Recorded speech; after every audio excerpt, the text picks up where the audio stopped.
Seeing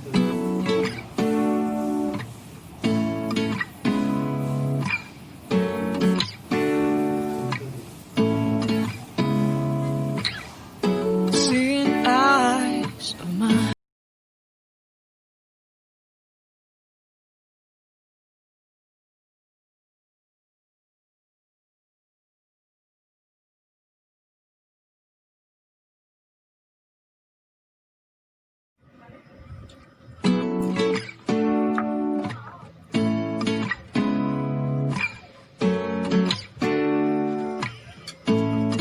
Assalamualaikum warahmatullahi wabarakatuh. Nama saya Pavil Vika. Saya kelas E keperawatan. Di sini saya bersama kelompok akan menjelaskan tentang pengkajian MTBS, yaitu Manajemen Terpadu Balita Sakit. Di sini saya akan menjelaskan 3 bagian, yaitu memeriksa tanda-tanda bahaya umum, yang kedua jika anak sakit campak, dan yang ketiga tentang imunisasi anak. Alat-alat yang saya gunakan adalah kertas untuk mencatat, pulpen, dan juga penlek.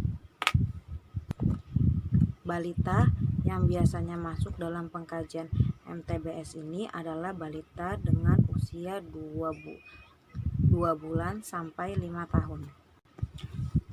Sekarang mari kita lanjut pada pemeriksaan tanda-tanda bahaya umum.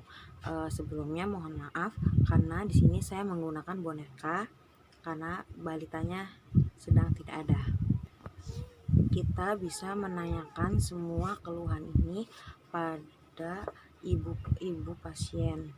Karena jika balita belum bisa bicara, maka jalan satu-satunya adalah bertanya kepada ibu pasien. Pada kolom memeriksa tanda-tanda bahaya umum, yang harus dilakukan adalah bertanya kepada ibu balita apakah ibu balita bisa minum atau tidak, ya bisa menyusu pada ibunya atau tidak. Yang kedua, memuntahkan semuanya.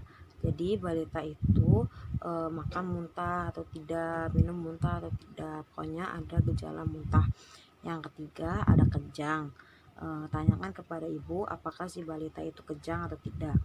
Terus yang terakhir ada letargis atau tidak sadar. Apakah balita itu pernah mengalami ketidaksadaran sewaktu di rumah atau sebelum dibawa ke rumah sakit. Jika dari 4 tanda-tanda tersebut ada, maka yang harus dilakukan, ibu harus membawa balita untuk merujuk ke rumah sakit besar.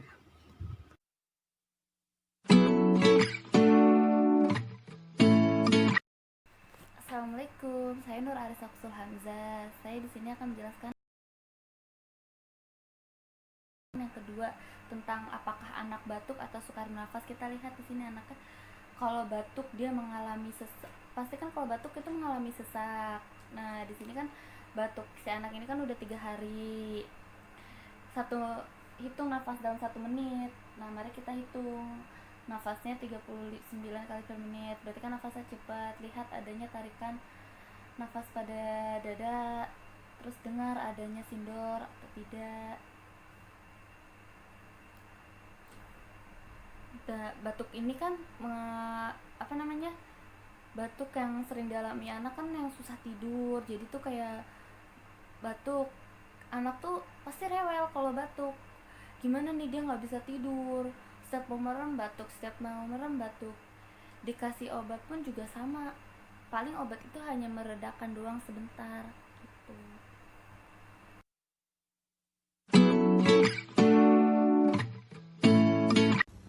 Selamat malam, perkenalkan nama saya Luciana Natalia Manurung dari Fakultas Keperawatan kelas E.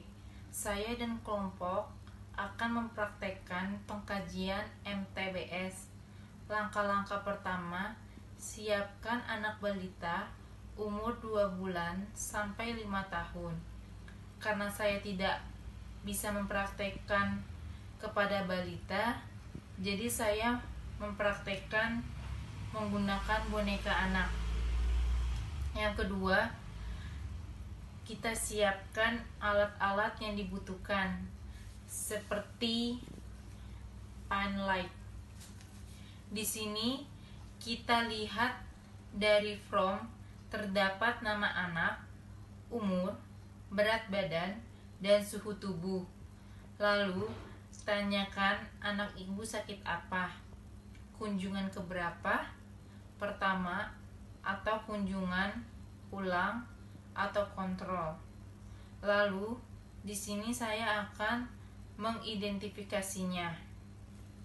Apakah anak ibu diare? Jika iya, beri tanda checklist iya. Jika tidak, beri tanda checklist tidak. Jika memang tidak, maka di tabel klasifikasi kosong dan di tabel tindakannya kosong.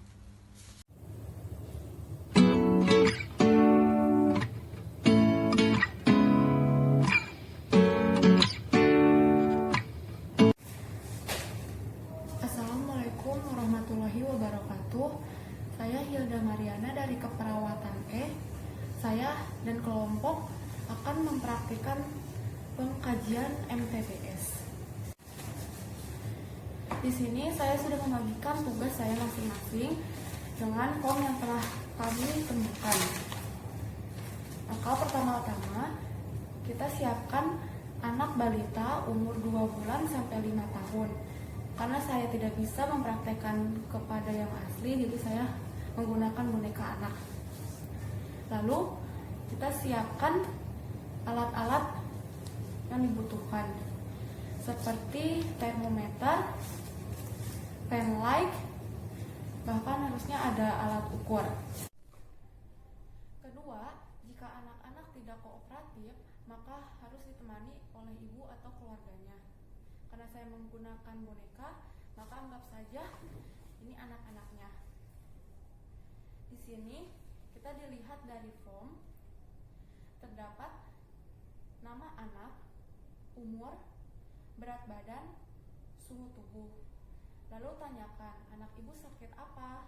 Lalu kunjungan ke berapa? Pertama atau kunjungan ulang atau kontrol.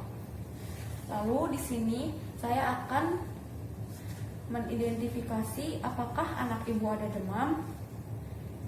Menurut anamnesis, terasa panas, suhu 37,5 derajat itu sudah termasuk febris. Jika iya, dicontreng iya. Jika tidak, dicontreng tidak. Jika memang iya, maka di sini ada tabel klasifikasi demamnya bagaimana dan tindakannya apa. Terdapat risiko malaria seperti tinggi, rendah, atau tanpa risiko. Jika daerah risiko rendah atau tanpa risiko malaria, tanyakan apakah anak dibawa berkunjung keluar dari daerah dalam 2 minggu terakhir. Jika iya, risikonya rendah atau tinggi. Sudah berapa lama anak terasa demam? Misalnya sekian hari. Terus adanya kaku kuduk atau pilek. Lalu jika lebih dari 7 hari, demamnya apakah setiap hari atau hilang timbul atau emang terus menerus? Berarti kita lihat juga apakah ada tampak tanda-tanda campak seperti rong kemerahan di kulit menyeluruh, batuk pilek, mata merah juga termasuk. Lalu apakah anak pernah mendapatkan obat anti malaria sebelumnya atau emang pernah malaria seperti chloroquine, antihistamine combination dalam 2 minggu terakhir. Lalu apakah anak menderita campak dalam 3 bulan terakhir? Nah, dari pertanyaan-pertanyaan tersebut terdapat kolom klasifikasi. Jika iya, maka tindakannya apa? Jika tidak, hanya dicontreng tidak.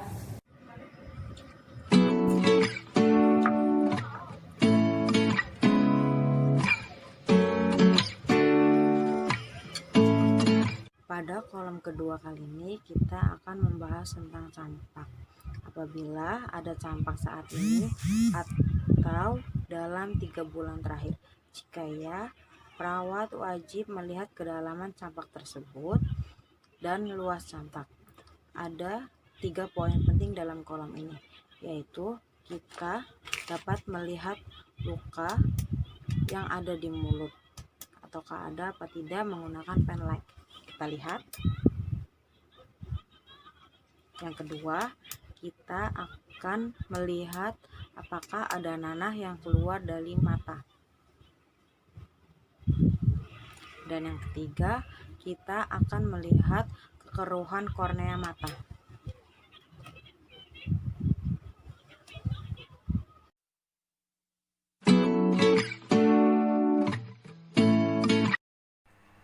Di sini yang keenam ini ada klasifikasi demam berdarah. Jika demam kurang dari 7 hari. Yang pertama, kita lihat apakah ada pendarahan dari hidung atau gusi. Terus yang kedua itu ada apakah anak muntah atau tidak. Di sini anak mengalami, kita lihat di sini anak muntah atau tidak. Yang muntahnya ini dia mengeluarkan darah atau muntah air aja.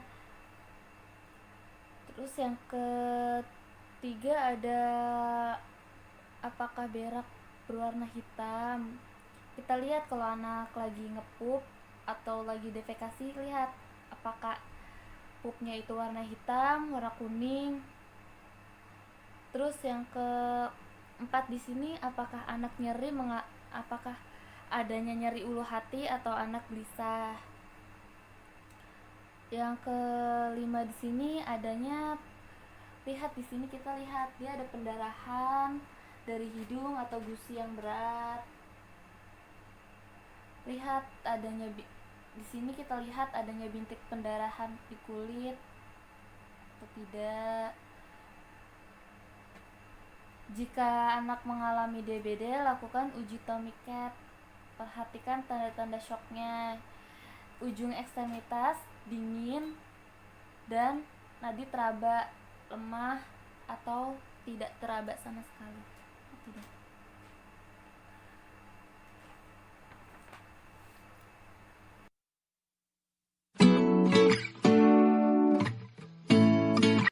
Apakah anak ibu mempunyai masalah telinga? Jika iya, beri tanda checklist iya. Jika tidak, beri tanda checklist tidak.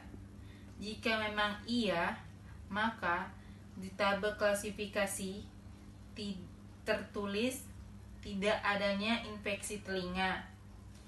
Dan di tabel tindakannya,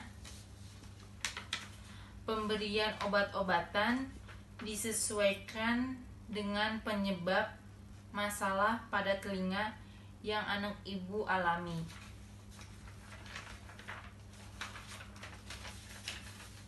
Apakah ada nyeri telinga?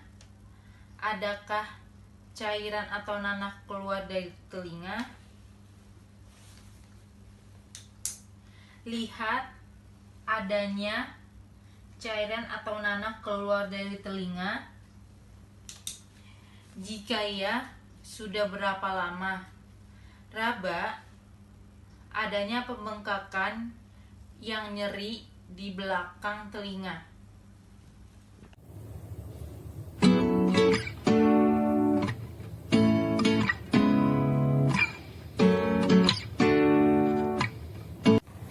Lalu lanjut ke memeriksa status gizi dan anemia. Lihat apakah anak terlihat kurus, gemuk atau biasa saja. Lihat adanya kepucatan telapak tangan, sangat pucat, agak pucat apa tidak. Lalu lihat adanya pembekakan di kedua kaki, edema ya. Lalu tentukan berat badan menurut umur. Jadi saya akan mengambil yang contoh 5 bulan ya, 5-6 bulanan. Jadi itu emang harus diukur berat badan dan lingkar kepala, lingkar lengan. Di sini saya juga akan menjelaskan apa itu BGM yang terdapat di bayi ini. BGM itu adalah pengukuran standar pada anak dengan berat badan kurang dari umur seharusnya. Balita dengan BGM tidak selalu menderita gizi buruk, tetapi menjadi indikator awal mengalami masalah gizi tersebut.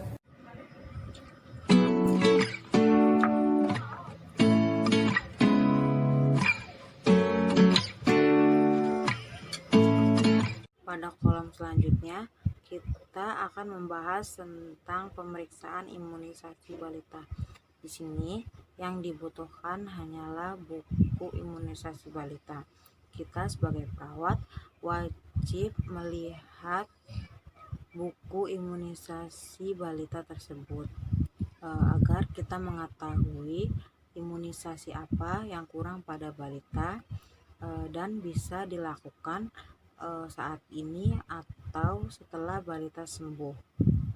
Yang pertama ada BCG sebagai imunisasi tuberkulosis, terus Hep B1, Hep B2, Hep B3 untuk hepatitis, lalu ada DPT1, DPT2, dan DPT3 yaitu difteri, pertusis, dan tetanus.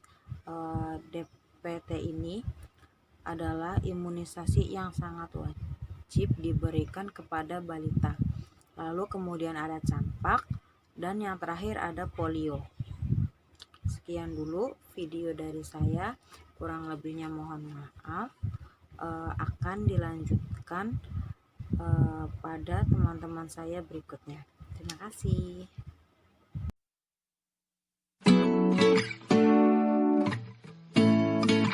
Yang ke-10 di sini ada memeriksa pemberian vitamin A pada anak. Yang dibutuhkan vitamin A ya atau tidak. Jika apakah diberikan vitamin A hari ini? Jika iya, berikan vitamin A. Vitamin itu kan bagus ya buat kesehatan anak, untuk menambah daya tahan tubuh, biar anak nggak mengalami masalah penyakit.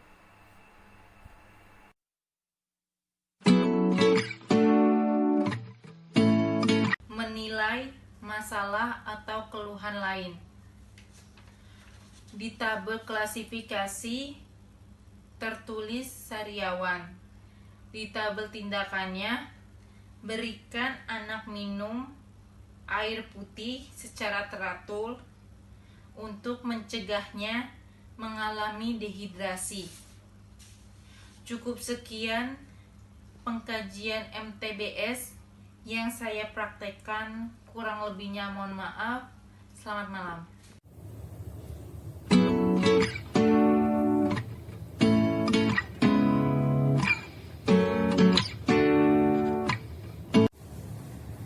Lalu, lanjutkan lakukan penilaian pemberian makan anak jika anemia atau BMG atau umur anak kurang lebih 2 tahun.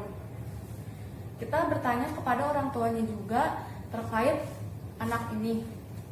Apakah ibu menetekkan anak ini? Jika iya, berapa kali dalam 24 jam? Tulis iya dan berapa kalinya. Apakah terdapat masalah pemberian makan atau ASI ini? Jika iya, tulis, dan nasihatnya bagaimana jika ada masalah.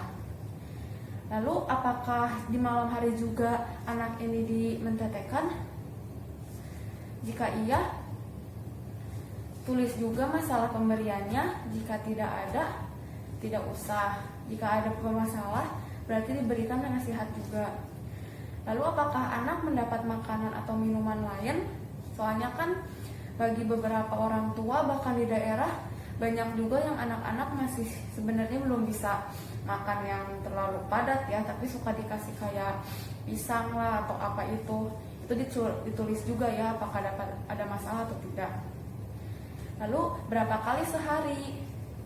Alat apa yang digunakan untuk memberi makan atau minum? Misalnya dengan sendok atau mangkok plastik atau memang Lalu jika anak termasuk dalam kriteria BGM, kaji juga berapa banyak makanan dan minuman diberikan. Apakah anak mendapat makanan tersendiri? Jika iya, siapa yang memberi makan dan bagaimana caranya? Jadi kan kalau mengasuh anak itu nggak selalu ibu, ayah, atau kakek neneknya ya. Siapa tahu orang tua tertentu malah menyewa pengasuh atau babysitter ataupun yang lainnya. Lalu selama sakit ini apakah ada perubahan pemberian makan kepada anak? Jika iya, bagaimana? Di sini mungkin perubahan pemberian makan bisa anak yang biasanya makan apa dan dengan cara apa malah lebih halus, atau tidak mau makan makanan yang sebelumnya, atau merasa bosan, itu harus dikaji ya. Terdapat juga kolom jika pengkajian-pengkajian ini terdapat masalah, ditulis klasifikasi masalah yang terdapat pada anak apa, lalu tindakan yang akan dilakukan selanjutnya apa. Baik, itu saja yang bisa kelompok kami sampaikan dan praktikan dari form pengkajian MTBS ini. Kurang lebihnya saya dan kelompok ucapkan mohon maaf, terima kasih atas kesempatannya. Jika ada kesalahan atau kritik dan saran, mohon ucapkan ya. Terima kasih. Wassalamualaikum warahmatullahi wabarakatuh.